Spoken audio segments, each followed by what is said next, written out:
Good day, everybody. This is Craig. Now I'm your host of Grace Talk, and Grace Talk has got a new series where I'll be interviewing people just living life in South Africa and also overseas. My son, Mackenzie Craig Nell. Now he has prepared a few questions, but the purpose of today's interview is just for you to figure out and to understand what it is to be a 19-year-old in Cape Town.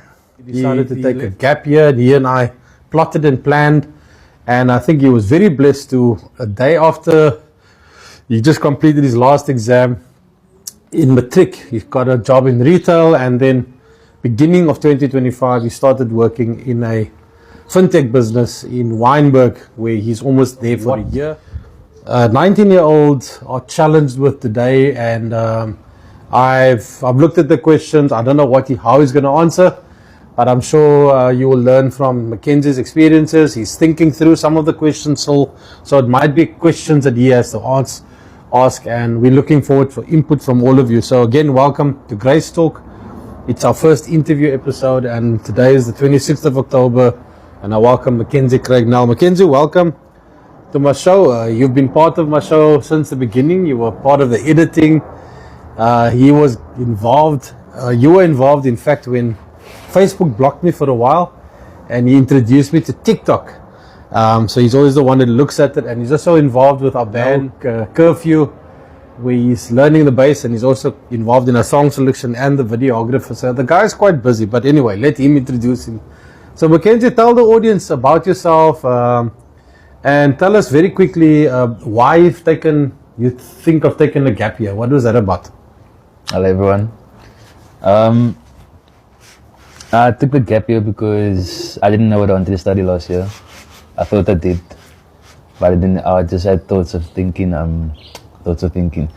I'm wasting time studying something I'm not going to enjoy or that's going to benefit me.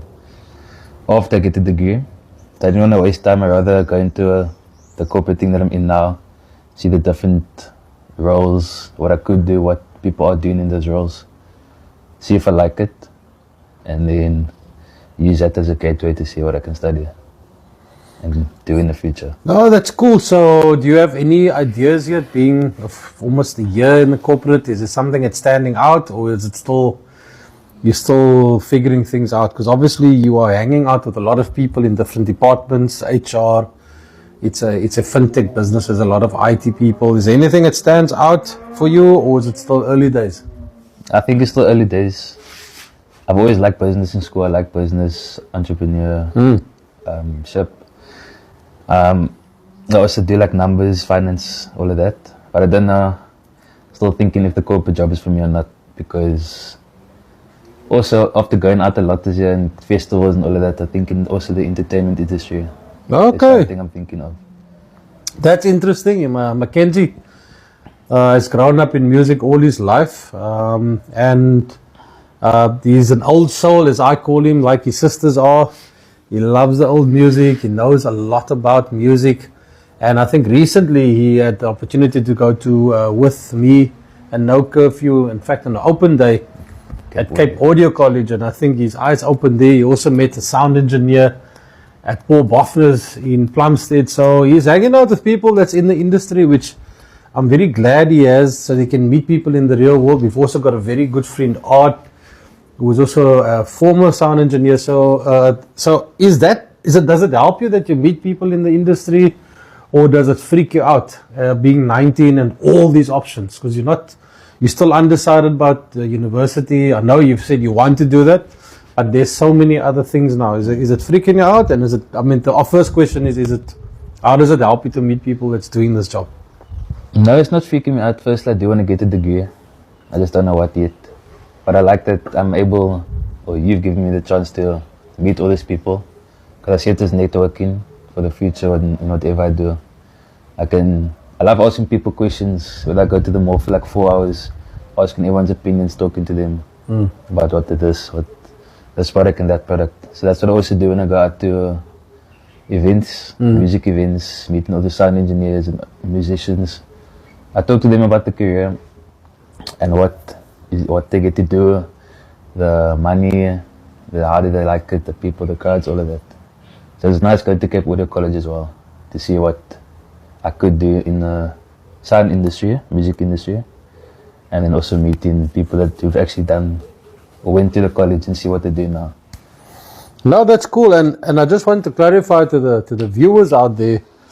Yes, I do. Obviously, as any parent would, I connect Mackenzie, but he's the one carrying the conversations, and I think that is an important quality I like about him. That he's the one that's standing on his own, carrying the conversations, asking questions, and even where he goes at festivals and the like to meet people in the industry. So, Mackenzie, one of the few questions that we spoke about. This year, not this year, just being 19, you just turned 19. So, I mean, the past year, what is the hardest thing about being your age now in Cape Town, South Africa in 2025? What do you think is the hardest thing? And obviously, you don't have to share complicated stuff, just generally, what are other teenagers faced with today that's tough for all of them every day? I was thinking of two things. I'd say around the whole world being my age, or from 16 and up, everyone has pressure already, saying like they're behind in life, or they're falling behind. Because you have these 19-year-old millionaires and 20-year-old influencers and all of them living in their own apartments and stuff like that. Everyone feels like they're behind. And everyone thinks that they must just rush things. Which isn't the story. Obviously, everything takes time to grow yourself in the career. So I think everyone's is putting too much pressure on themselves. I also felt it, but I'm over it. I'm not going to rush anything. Yeah, it's interesting for people my age. The pressure we felt was in our 30s, and you feeling it now in your teens, and obviously we're living in a new world. Okay, so that's very interesting, Mackenzie. It's interesting perspective. What do people get wrong about you? You know a lot of people. You're a friendly guy, and so if there's one thing that if they watch this video clip, what would they be surprised that they didn't know about you? And just remember, I'm still your father, so just keep it tight. I think people don't know me. If you had to see me, if I meet you for the first time, I'm going to be quiet. I don't speak a lot. But I think with my friends, family, if I get to know you, I'm just going to start yapping a lot, speaking a lot. I wonder where he gets that from. Yeah. So he's quite the conversationalist. First impressions would be me being quiet. What would you say to other people, other guys your age, specifically guys, about real life? I mean, you've gone through a lot of things in your life, in your short life. And there's other guys that sometimes you say they live it softly, they got an easy life. Does it make sense? Not that you have a complicated life. So what would you say to other people your age about, or to people my age with children your age? What would you tell them about your age group and real life for you guys? I'd say save yourself, put yourself first. All that, like other people influencing you shouldn't let them influence you. Put yourself first, as I just said now. Focus on your health. What I'm doing now, focus on your health, your mental health. Everything that you've been through, what I'm seeing now, but how I see it is, everything that you've been through, I always take it as a lesson. Like all the sufferings and trauma, whatever, take it as a lesson to build yourself, building character, so that you can be better for your future self, for your children when you're older. And yeah. Great. Well, that's very insightful, my boy. For 19, we all know you like rugby. You have always had the passion for the bass guitar. Your great grandfather Cliffy Daniels, I used to call him Jack Daniels. Now you know why. And there's a beautiful photo in your bedroom with him and the bass guitar. I think the bass guitar was twice your size at the time. What does those moments mean when you play a game, but you don't play anymore, but when you watch a game of rugby, or you sit jamming with me in the garage or with your bass? Does it bring you some joy? Does it calm you down? Does it make you think about Papa, as you call him, or is it just a hobby?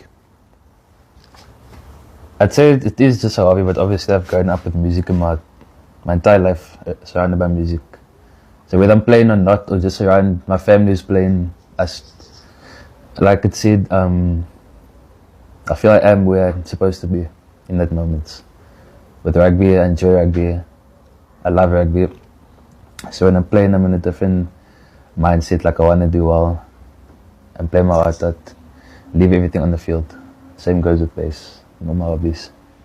This is my son Mackenzie, Craig Nell, and if I can summarize what I've learned about my son today, and I hope you get something out, that being in your teens is not easy. They are under a lot of pressure with social media, with the influencers as 19, 20-year-olds. There's people their age driving expensive cars, living on their own in apartments. They've got a lot of pressure, as Mackenzie said. And what he's decided to do is to focus on himself, look after himself mentally, physically, spiritually. He's exercising well to get his mind right. He's engaging with a lot of people that is in the industries that he's interested in. And so, yeah, so Mackenzie, thank you for being the first. And I am now threatened with this podcast because you did a good job. Very good communication there. So I wish you all the best, my boy. And thank you to the audience. We look forward to following Mackenzie on his journey. And he's probably very active on TikTok and Instagram and all these places. But Mackenzie, I wish you well. And I want you to play this video to yourself and to your kids in 20 years time. And see, yo, this is the guy I was. So despite everything that we've gone through, your instinctive words that came out says a lot about what's in your mind. So aware, my brother, I'm proud of you.